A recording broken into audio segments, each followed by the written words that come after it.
Every year, 47 million people get sick from foodborne illnesses, and every year that number grows. That's part of why the city of Boston is currently weighing whether to require restaurants and food trucks to publicly post health inspection grades. Earlier this month, Mayor Marty Walsh urged the city council to sign off on the plan, which would fine establishments $300 for not showing their grade, either an A, B, or the lowest C given by the Inspectional Services Department based on criteria like food temperature, hand washing, cross-contamination, etc., etc. New York and LA have had such requirements for years, and Newton just started doing the same last fall. Now, according to a Globe analysis of Boston inspection records, if the city had posted grades under soon-to-be-implemented health rating system, 37% of the city's 3,000 restaurants and food trucks would have gotten the lowest rating of a C. That said, even without public grades, every one of those restaurants, according to the Globe, corrected their issues within a matter of days. So, should public grading be required?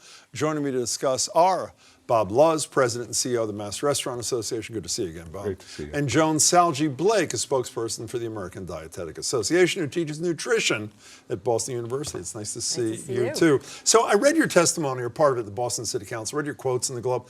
I'm not sure, are you with it or against it? You were part of the process, but you don't seem that happy.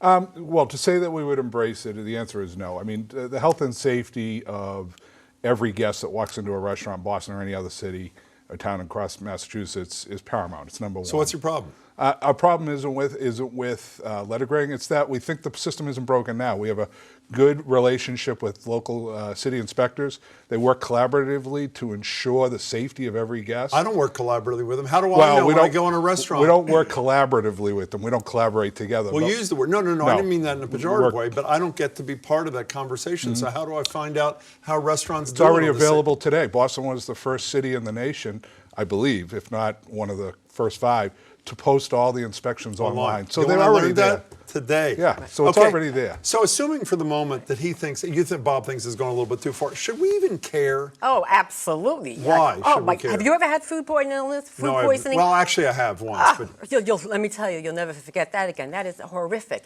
And I think this grading makes sense. First of all, look what I do for a living. I'm a professor. I give out grades. But the public will understand the grading system.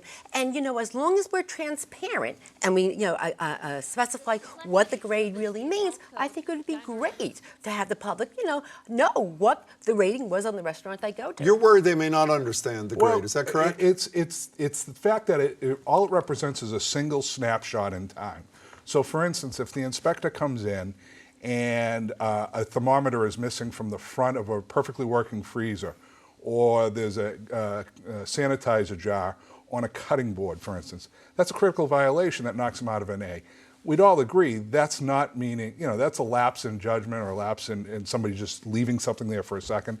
It's not indicative of it being. Yeah, but they get to fix it before it's public. So there's a built-in safeguard in this thing. No, and that's what I don't even get to know until you're told what you did wrong. Not you, the restaurant. Yeah. You fix it within the next number of days. No harm, no foul. That's exactly the same process that's in place today. Yeah, but the information, you got to go online to find this thing. Okay, so, as opposed to finding on a restaurant window or that sort of thing, right? And again, we're not against it. We work collaboratively with the mayor and his office and Commissioner Christopher.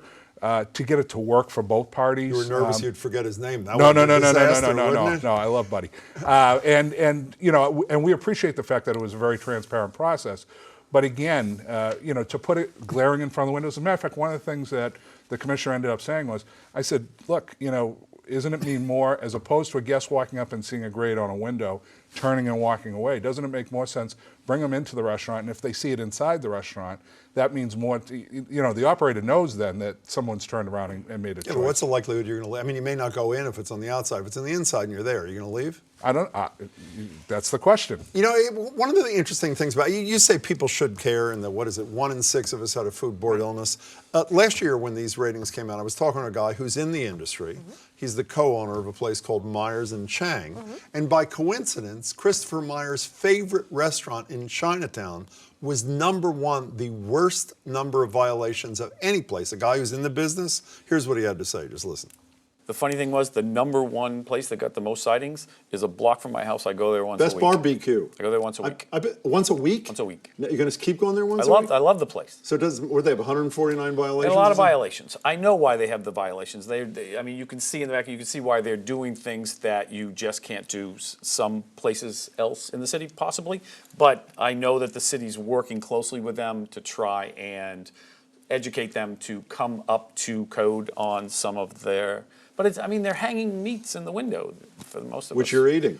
Which, I mean, He said he was going to give them that night. And by the way, just in Myers and Chang in today's thing is 100, gets 100%. Right. And Flour, which is obviously the thing that Joanne Chang runs with him, but runs, is like an 86. So they all got A's. They got A's for everything. So he's not whining about something that affects him negatively. But listen, when it comes to serving safe food to the public, let's go for the A. I mean, what are you going to go for the B? You're going to go for the C? You go for the A. And I do have time to correct it. You should be going for the A. By the way, why should they have time? Well, I was just saying to Bob, that's a good thing for the restaurant.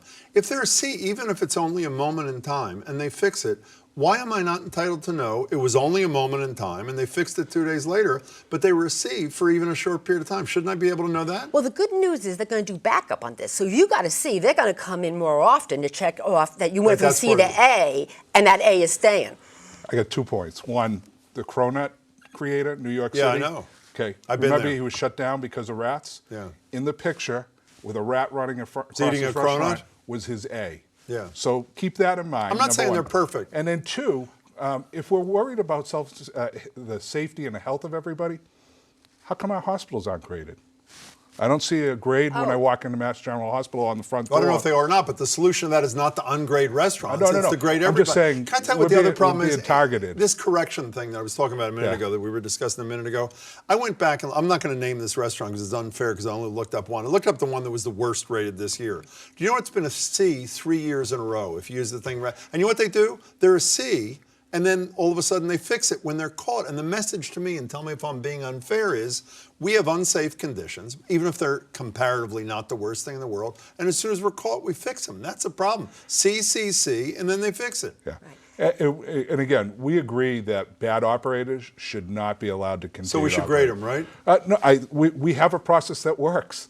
Our incidents per restaurant, the amount of problems per restaurant is actually down over the last 10 It's years. not working because I don't know. Why Aren't I entitled? Who's the person who's keeping your restaurants in business? Aren't I entitled to make an informed decision? I think the public has a right to know. If you're continually getting C's, you need to be in another business. Okay, here's the true test for you. I'm not going to ask you what your favorite restaurant is. Keep it in your head. Have it in your Okay. head for a second. Okay. Your favorite restaurant gets a C. The worst. You told me I should worry about it. Right. It fixes itself in a week. Do you still go to the restaurant? I'll go to the restaurant, but I will watch that to make sure that they consistently keep those A's. Everybody can make a mistake, and I understand that. But, make one mistake, make 2, 3, 4, I want A's. When I eat, I want an A. Wouldn't mess with her, Bob. It's nice to see you. Good to see again you soon. again. Thanks. Be well. Good. Thank you Thank so you. much. Thank you. Take care.